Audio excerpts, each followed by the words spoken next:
কাৰণ এই জেগাটোত এতিয়ালৈকে আমাৰ থাৰ্ড টাইম লাগিছে আৰু বেলেগ জেগাত নাভাঙে, এইটো জেগাতে ভাঙে। তাৰমানে তলেদি যিহেতু পানীটো বৈ থাকে, কানেকশ্যন আছে যিহেতু দি পেলাই সিফালে ব্ৰাষ্ট হৈ যায় আৰু বইলিঙৰ হিষ্ট্ৰীও আছে ছাৰ মাজত, বইলিং পূৰা বইলিং হয়। ইকুৱেফাৰ বাৰ্ষ্ট টাইপ হৈছে ছাৰ বস্তু, তলফাৰ খুব বেছি জোৰে দিছে। এতিয়া আমাৰ এইটো পূৰা বন্ধ হৈ গ'ল। এই পানীখিনি ব্ৰহ্মপুত্ৰৰে পানী ইফালে আহি থাকে, পানী কলং হৈ বৈ আছে। এইটো কলং হৈ বৈ বৰ্তমান আমি তাক কলংখনক আমি ৰখাই দিলোঁ। আৰু এইটো ৱাটাৰ ৰিচোৰ্চে বহুত চেলেঞ্জিং কাম কৰিছে, মানে আমি মাছাৱৰী বন্ধাটো বেলেগ আৰু নদী এখনৰ মুখ বান্ধি দিয়া হয়। ছাৰ এইটো আমাৰ চেলেঞ্জিং হ'ল কি, মানে নদীৰ মানে আমাৰ ব্ৰহ্মপুত্ৰৰ চেনেল এটা আমি বন্ধ কৰিব লগা হ'ল। এনেই নৰ্মেল মটৰৰ নিচিনা নহয়, নৈ এখন আৰু ছাৰ এনেকুৱা টাইপৰ চিটুৱেশ্যন এটা ক্ৰিয়েট হৈ গৈছিল আমি কৰাৰ টাইমত। সেইখিনি অলমষ্ট মানে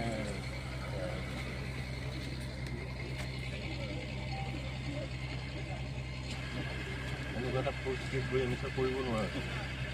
এতিয়া আমাৰ ডাইৰেক্টলি পাৰ্পেণ্ডিকুলাৰ এডিট কৰি আছে এইটো জেগাত। এনেই নৰ্মেল মথাউৰি হ'লে ছাৰ নদী আৰু মথাউৰি পেৰেল এলি থাকে, এতিয়া আমাৰ ইজি হয়, মথাউৰিটো চিঙি যায় মানে সোনকালে কৰিব পাৰোঁ। কিন্তু এইটো ফ'ৰ্চ হৈ গৈছে, সেইকাৰণে ছাৰ অলপ চেলেঞ্জিং।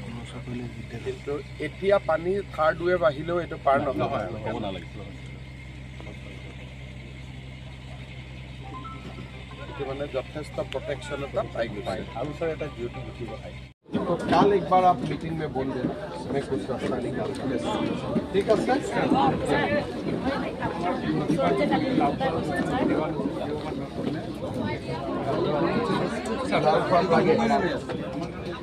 জিঅ' বান কৰি দিব লাগে।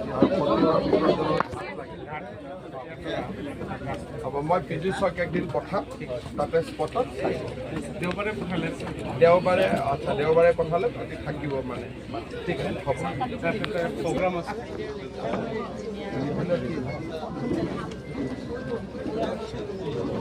আপোনালোক ভালে আছে নহয়? ঠিক আছে, সকলোকে মাত দিলোঁ, মই গৈ থাকোঁ। আজি ক্ষতিপূৰণ হৈছে, আমি যিমান সোনকালে পাৰোঁ দিম।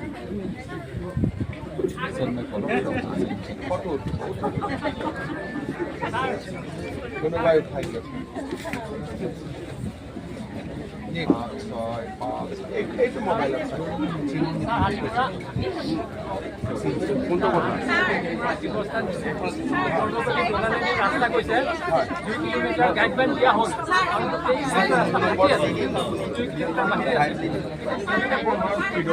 কাষলৈকে মানে আপুনি এইফালে কৈছোঁ কথাখিনি, কলং যে ৰাস্তাৰ কাষলৈকে আছে।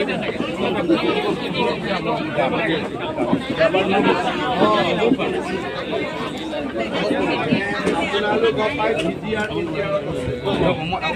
কিবা এটা মই ৰাস্তা উলিয়াওঁ, সাধাৰণতে চৰকাৰী মাটিত থাকিলে এখেতে কেশৱদা হয়, এওঁলোক কিয় পোৱা নাই? ওলাবলৈ বিচাৰিছোঁ। অৱস্থা বেয়া হ'ল, আমাৰ 24 চনত হ'ল এইটো কাম। আপোনালোকে মাথাৰিটো ভালকৈ চকু কাণ দিয়ক, আমি আৰু পাই যাম এনেকৈ ভবা গৈছিলে, কিন্তু এতিয়া আৰু বস্তুটো ভাল কৰি সেইটোৱে লাগে, যাতে আমি তিৰপালত আৰু ৰাস্তা মুকলিয়াকৈ সাৱধানে থাকিবলগীয়া নহয়। আমাক সেইটোৱে লাগে। নালাগে, বহুত ক্ষতি হৈ যায়। এবাৰ আমাৰ ৰিলিফ চিলিফ ভাল পাইছোঁ, চাৰ্ভে ভাল হৈছে আমাৰ এবাৰ 15 চনত ভাল হৈছে। খালি মানে মাথাৰিটো যাতে আগলৈ আমাৰ এইটো পৰিস্থিতি আগলৈ যাতে আৰু নহয়, ষ্টেবিলাইজ কৰিব লাগিব। নাই, এইটো এনেও বহলকৈ খান্দিহে বনাইছে, নহয় আপুনি এইটোৱে কথা। এইটো আমি গাঁত কৰিলোঁ, গাঁত বহুত দিন গাঁত কৰিলোঁ, ইয়াতে আমি চব উঠালোঁ। এতিয়া এই যে জেগাখিনি দেখিছে য'ত শিলখিনি আছে, সিও দুৰ্বল হৈ গ'ল, গতিকে তাকো ষ্টেবিলাইজেশ্যন কৰিব লাগিব। কৰি এবছৰ বা 1.5 বছৰ তাক কম্পেক্ট হ'ব সুবিধা দিব লাগিব। তাৰ পিছতহে আপুনি কফাৰ দামটো ভাঙিব পাৰে। ধৰক আজি এইটো আমাৰ কফাৰ দাম হ'ল, এতিয়া এই কফাৰ দামটো সেইখিনি আপোনাৰ যেতিয়া লগ লাগি যাব তেতিয়া আপুনি ভাঙিব নোৱাৰে।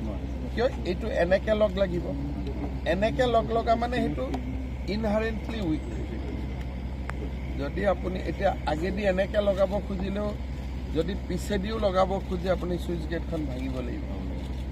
আৰু যদি চুইচ গেটখন আৰু এইটো ডাইৰেক্টলি লগায়, মানুহ অহা যোৱাৰ কাৰণে হ'ব, কিন্তু ব্ৰহ্মপুত্ৰ ৰাখিবৰ কাৰণে নহয়, অহাবাৰ এইখিনি উৰাই লৈ গুচি যাব।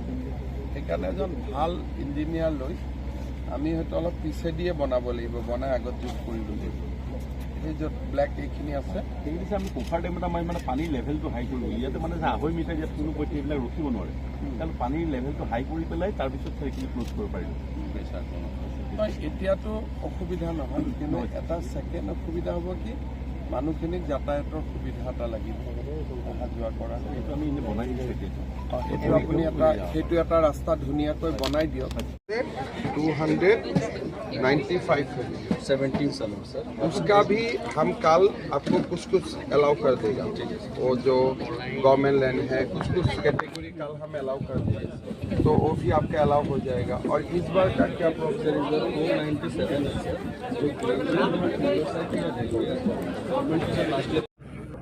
আমাৰ অসমত যি বানপানী আহিছিলে সেই বানপানীত প্ৰায় 4টা মথাউৰি জলসম্পদ বিভাগৰ 4টা মথাউৰি ভাঙিছিলে। এটা মাজুলীত, এটা টেঙাখাট দুলীয়াজানত, আনটো বোকাখাটত আৰু চতুৰ্থটো এই হাতীমূৰীয়া যিটো আমাৰ বান আছে সেই বানটো আমাৰ ভাঙিছিলে।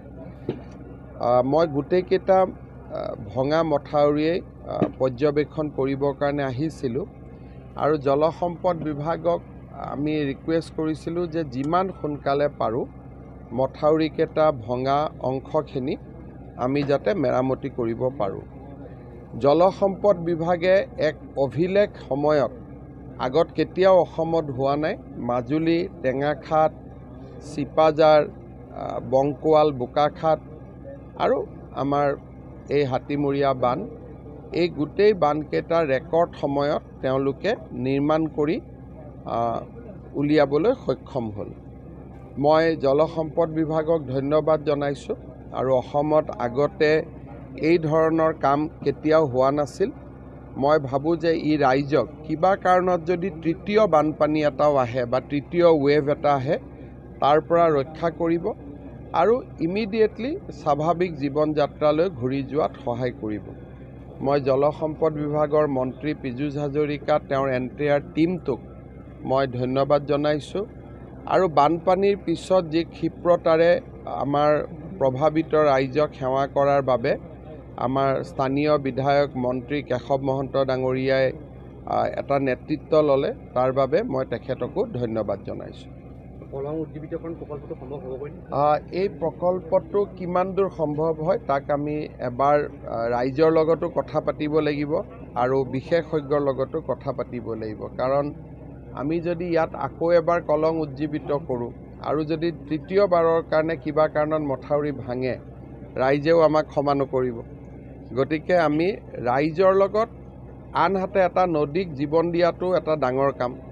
গতিকে ৰাইজৰ লগত পুংখানুপুংখভাৱে আলোচনা কৰিহে এই ক্ষেত্ৰত আমি ভৱিষ্যতে সিদ্ধান্ত ল'ব লাগিব। কিন্তু অহা 1-2 বছৰ আমি একোৱে কৰিব নোৱাৰোঁ, কাৰণ মথাউৰিটো ষ্টেবিলাইজ কৰিব লাগিব। এতিয়া মথাউৰিটোত বহুত কাম আছে।